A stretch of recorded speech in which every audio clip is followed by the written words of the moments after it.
కొత్త కార్యవర్గం ప్రమాణ స్వీకారోత్సవం అయిన తరువాత మంగళగిరి సెంట్రల్ ఆఫీస్లో మంత్రి నారా లోకేష్ నేషనల్ ప్రెసిడెంట్ హోదాలో మాట్లాడారు. వివరాలు ఇలా ఉన్నాయి. పదవి వచ్చిందనే అహంకారం వద్దని, అందరినీ కలుపుకుని ముందుకు సాగాలని టీడీపీ నేషనల్ వర్కింగ్ ప్రెసిడెంట్, విద్యా ఐటీ శాఖల మంత్రి నారా లోకేష్ పేర్కొన్నారు. బుధవారం ఉదయం పార్టీ కేంద్ర కార్యాలయంలో నూతన కార్యవర్గ కమిటీ ప్రమాణ స్వీకార మహోత్సవం అనంతరం నిర్వహించిన శిక్షణా తరగతుల కార్యక్రమానికి మంత్రి హాజరై దిశానిర్దేశం చేశారు.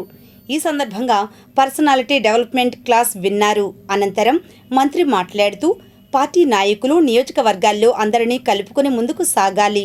మిమ్మల్ని ఎలా గుర్తించామో మీరు కూడా నాయకత్వాన్ని గుర్తించాలి. నాయకుల పనితీరుపై ప్రతి 3 నెలలకోసారి బేరీజు వేస్తాం. నిన్నటి వరకు వేరు, ఈ రోజు నుంచి వేరు. మీరు చేసే ప్రతి పని పార్టీకి వర్తిస్తుంది. మీరు మంచి చేస్తే పార్టీకి మంచి జరుగుతుంది. ప్రతి అంశంపైన అవగాహన ఉండాలి. పార్టీ నిర్మాణం, నిర్వహణపై అవగాహన పెంచుకోవాలి.